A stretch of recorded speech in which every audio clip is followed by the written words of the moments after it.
For those of us who have the sad privilege of representing victims of terrorism,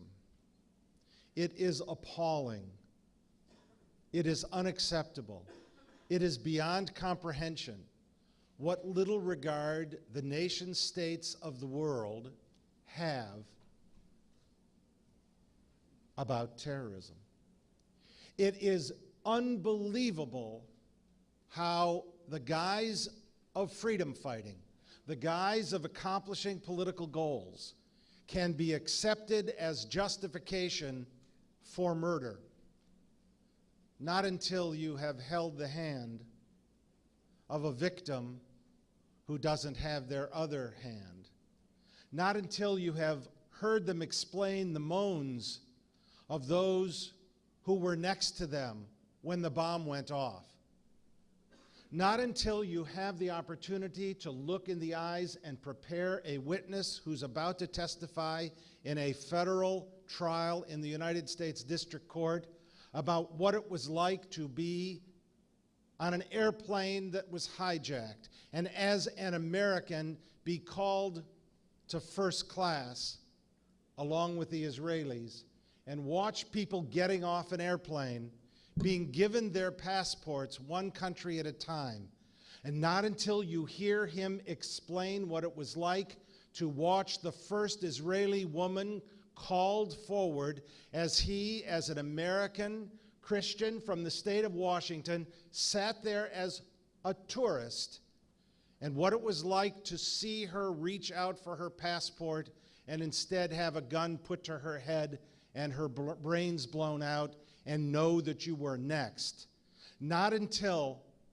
to all of us who've come here with good faith, good belief that we're going to heed the call, we're going to stand up and we're going to do something, not until you understand the real fire in the belly of the terrorists to kill as their message of delegitimization, as their message of accomplishing their goals, as an acceptable means and method and operation. Not until you experience those things can you understand the danger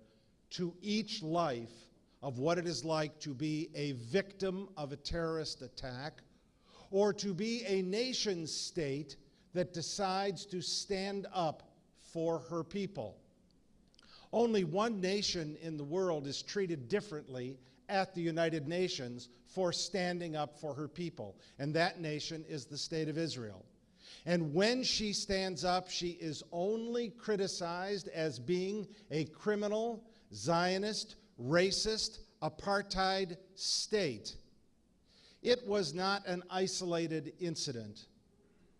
For the request for an advisory opinion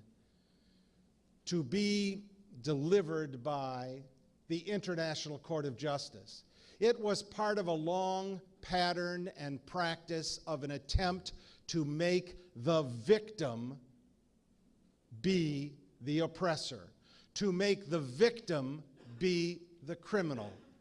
If we go all the way back to the Nairobi Conference, the United Nations Conference on Women, where we went for purposes of hearing an assessment and appraisement of the status of women in the world, this wasn't a conference about women. This was a conference about the Zionist racists.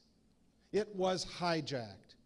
And each subsequent United Nations conference, as well as some of those that occurred before that, have concentrated in the same pattern and practice in a design and an attempt to make it clear to the world that Israel is not just deserving of second-class treatment, but that Israel does not deserve the right to defend her people. When we went to the Durban conference in South Africa, and we experienced in the forum of the United Nations NGO conference the worst anti-Semitic attacks, and the visions that were there of the pictures of this person being inoculated by the Israelis with deadly vaccines, and the blood that is taken out of the Palestinian victims and stored for Passover, you would not have believed we were on the grounds of the United Nations. And when 9/11, the World Trade Center just near us, was so tragically attacked only a couple of weeks afterward,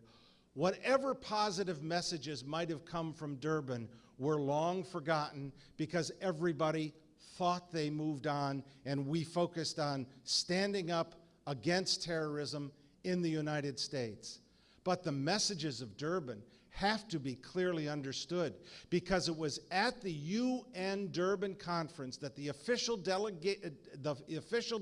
delegations of the various countries adopted a declaration that inter alia made it very clear that standing up against that Zionist, erase the word, that apartheid, racist regime, that criminal regime in Israel, that standing up against Israel was not only right, but it was necessary. It set a predicate for the Second Intifada, which was raging, and it set a predicate for the request of the UN General Assembly to ask the International Court of Justice to decide an advisory opinion on the following questions. Quote, what are the legal consequences